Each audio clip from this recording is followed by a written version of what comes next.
So you want to get into drifting your S2000? Well, this is the perfect video for you.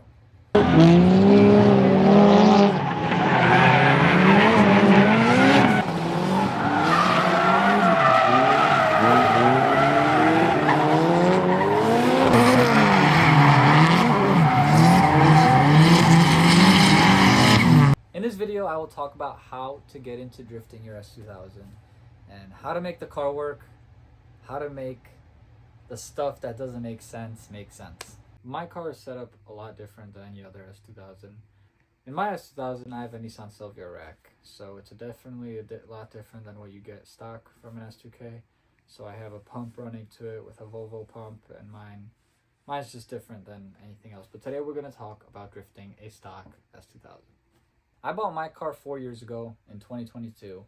I bought it as a bone stock Silverstone red interior S2000. I know, it's crazy, but throughout the 4 years, I started the first year with the car just being on coilovers. I just drove it. I was being a kid, being dumb, just did donuts here and there, never really wanted to do what I do now today. I didn't even think of it as that car would be my drift car. But for the first year, it was just a car on coilovers, and then finally in the second year is when it all started. I began doing all the suspension stuff. I began doing all the aero and stuff like that. I will talk about suspension later in the video, but this is just me explaining the history of my car. I drove it really hard as a stock car, and I loved driving the S2000 stock. Back when my car was stock, I absolutely loved it. It was so much fun. It was a good learner car. For me, I remembered being around the time when people never really drifted the car. Around that time, not much people, and I remember it was the coolest thing ever to me, and I loved it so much. Then, after 2 years of having the car is when I finally started doing stuff to it, and we will get to that in a later point of this video. So now we're going to talk about getting into the chassis. Prices nowadays aren't as bad as they used to be. I bought my car when the prices were horrible, but nowadays you can find a good car for like $8,000 to $10,000. If you want a nicer one, you could spend the 12 to 15 grand. But if you just want a car to drift and put together yourself, 8 to 10K will get you a nice car. What you want to look for when buying one is you want to make sure the trans isn't making any noises, make sure it goes into all the gears, make sure they're keeping up, whoever you're buying the car off of is keeping up on the fluids on the diff and trans. Other than that, as long as the motor's healthy, you are going to have a great drift car. But obviously, when I'm talking about the diff and transmission, this is stuff that you want to look out for when you do get this car. The transmissions and the diffs are the weak point on these cars, unless you really, really take care of them. I know a couple guys who run stock diff and stock trans, and they love it. Me personally, I don't do that. I'll talk about that. But those are the glass points on the car. There's a lot of things you can do with the stock trans and stock diff. With the diff, you can get it like upgraded LSD, which would be pretty good for the power band for a stock car. You'll be doing really good. And for the trans, I mean, just do your flushes. That's it. Okay, so now after you get your diff and trans situation figured out, what do you need to do to it? Just basic stuff. So obviously you're going to want to do your oil changes. You're going to want to make sure all your fluids are good. And then you're going to start upgrading. You're going to want to get some seats. They don't have to be the most expensive, but the stock seats don't really hold you well. These are the seats out of my S2000 now. They're out of it because I was redoing my interior. But as you can see, these things are obviously going to hug me very tight. This isn't even mine. This one's mine. And that one's a lot smaller than this, just so it could hold me a lot better. But you're going to want to get some seats. Next, I would really recommend a steering wheel. Having the hub and the quick release of the steering wheel popping up in front of your face really gives you that flick and stuff. The OEM handbrake will do you really well. You're just going to want to get the button for it, so you could always use it. The OEM handbrake will do you great stock. My car obviously has a dual caliper now, but that'll do you good for when you're stock. And after all that, you have your handbrake situated and your steering wheel and seats situated, your interior. You're going to want to start getting coilovers. You want to put coilovers on the car. If you guys ask for coilover recommendations, what I can give you guys is either BC or Stance. I had BCs for my first year and a half, and they were a great coilover. They're just your basic coilover you buy off the shelf. But then I switched over to Stance. Stance coils, I went in there. It's TF Works, Chicago based is where I'm from. I went into the store. They built me a coilover that fits my needs. And ever since then, my car's never rid better. The car rides insanely better. It's insane. And I will never not put Stance coilovers on a car, because in drift, the car just knows how to act now, and it's perfect. You're going to want to get some spares at the track. You see I also grabbed some. But yeah, you're going to want to get spares. You're in a stock S2000. I ran a 235 in my stock car. I loved it. I don't know why. I just loved it. I ran them at like 42 PSI, and I loved it. But you can just play with it. Get 215s, 225s, do whatever you want. It's kind of just personal based, but that's what I ran, 235s with 40 to 45 PSI, and I loved it. Drove very aggressive. Now that you have coilovers on your car, got some wheels and tires, got some spares, got your interior situated, now we're going to talk about the main thing to make your car work. Now we're going to talk about suspension.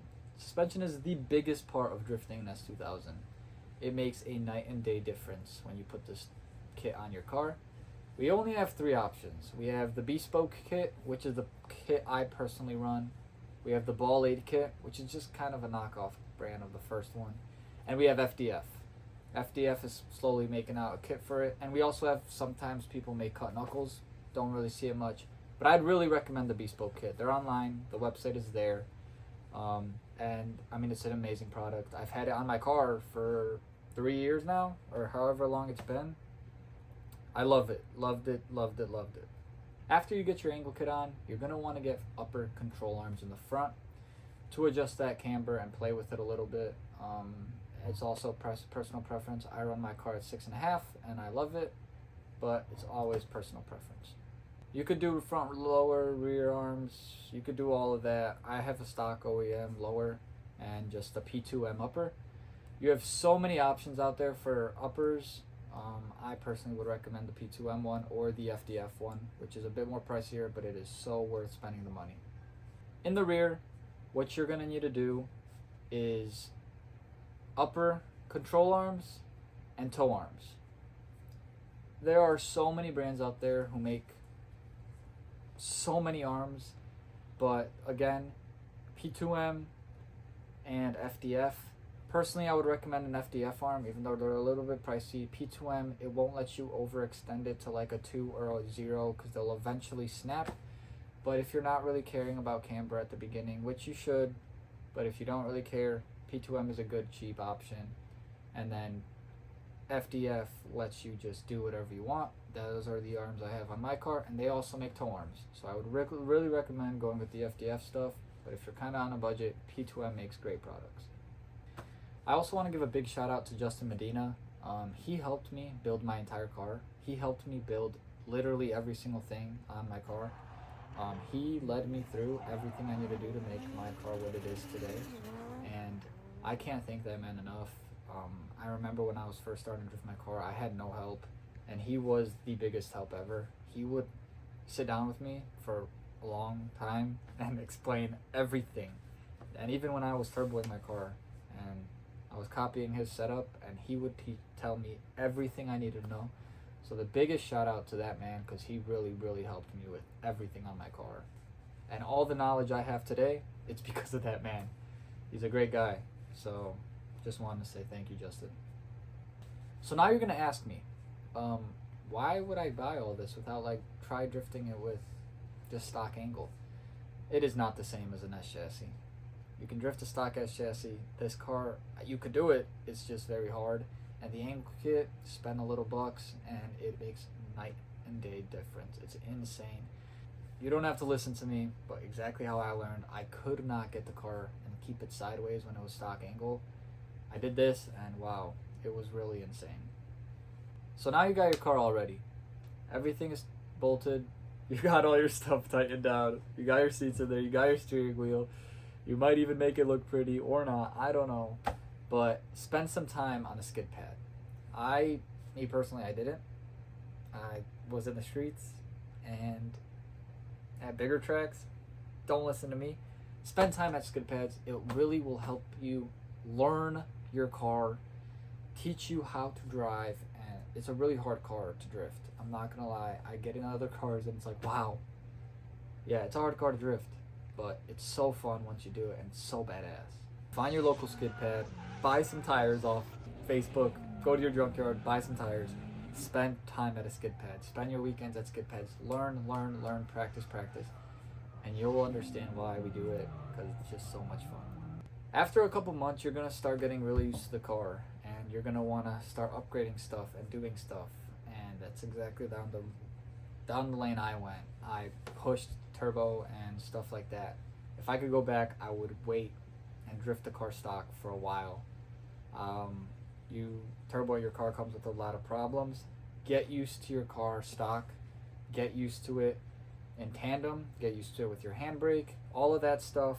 Just get used to your car. Drive it really well, and then eventually you'll move on. Big thing with the S2K is your driving style. You're going to need to drive very aggressive. You're going to need to flick. You're going to need to drive it very hard. I learned to drive my car from the start very hard, and that's how I drive my car. Very, very hard. You flick it hard and you just make it look good. Flick hard and drive, and that's how the car is. That's the style you have to drive at. So I'm going to give you guys some history on the community of this car and the drifting behind it. A couple of years ago, a lot of years ago actually, there was Chris J drifted a S2000 in Formula Drift, and so did Alex P back in 2005.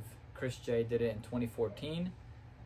They both did rounds in Formula Drift. I almost said Formula Drift with S2000s, and that was pretty cool. Obviously, they souped up their cars all crazy with different motors, but cars in Japan, it's been around for a long time, just no one took it as serious as nowadays people have. So we also have Justin Medina, who's been putting a very, very big point on the map for the S2000s. He's helping all of us get into all of this stuff, and he's been doing a lot of Drift Indy stuff, Drift Appalachia. He's done the LZ Tour, so he's doing a lot of competition stuff and putting our name out there, so it's really, really cool. I really think it's sick how he's just he's the leader and we're just following, so it's very cool. But yeah, like I was saying, the two guys I mentioned, Chris J and Alex P, they did Formula Drift in the cars, so they did a lot of competitive driving as well, and I think that's badass. Another guy, a friend of mine, his name's S2K Freak on Instagram. He does a lot of driving in Japan, and I think it's the coolest thing ever, seeing an S2000 in Japan drifting. It's very cool. He's putting S2000s on the map over in Japan, and it's the most coolest thing ever. He's doing it in a pretty much stock drivetrain combo, and it's the most coolest thing ever. Then we got another one of my homies, 2K Tap, a really good friend of mine. His car is badass. He took it to another level, final bout, and it looks amazing. He is K-Series with the ZF, which is what my car is, and just turboed it, and the thing sounds insane, looks insane. His car is just badass, and it's cool to be able to tandem with that car, because his car and my car look really cool together, and I'll just throw that up right here. But yeah, our two cars together, it's very cool, and he's doing the whole final bout thing, and it's badass, and that's what I want to be doing, the final bout thing with my drift team. So it's very cool, and the S2000s came a long way. Last guy I'm going to talk about is David off of Udang. He's been doing this thing in Chicago for a while now. He's been drifting his car for a long time at US Air, street drifting in Chicago. He's been doing it for a long time now, so it's really cool to be like homies with the guy, and I think it's badass what he's doing too with his team and Udang and drifting final bout, and again, something I want to be doing, so that's very cool. I mean, all these drivers I was talking about, I mean, they're all great guys. We all help each other in a way, and it's amazing how like this community is very small and how we all help each other. There's plenty of other drivers in the States, out of the States. There's a lot of people doing it now, and it's very cool because this was never a thing years ago where a bunch of people did it, and now there's a bunch of us doing it, so it's very cool. And I mean, I guess I could say I'm excited for what's to come with maybe more parts and stuff, more options, and with FDF now taking that into hand, it's very cool. So then you might ask yourself, what's next? What's next after you're done driving the stock car and you want to upgrade? Your first option is obviously turboing or supercharging your F-Series. Whether you build it or not, you could turbo your F-Series, figure out your trans situation. If you want to run a different trans like a CD09 or a ZF or something like that, you could always do that and just build an F-Series and run it. The pros of that is if you don't decide to build it, you could leave the motor in it, make a safe 300, 350, and you don't have to pull the motor. And then the cons of that motor, it's very expensive if you blow it up. Very expensive. So that's when you move into the K-Series. The pros and cons of the K-Series. The pros, obviously, you can head to a junkyard, pick one up for $500, throw it in your car with some engine mounts, and make it work.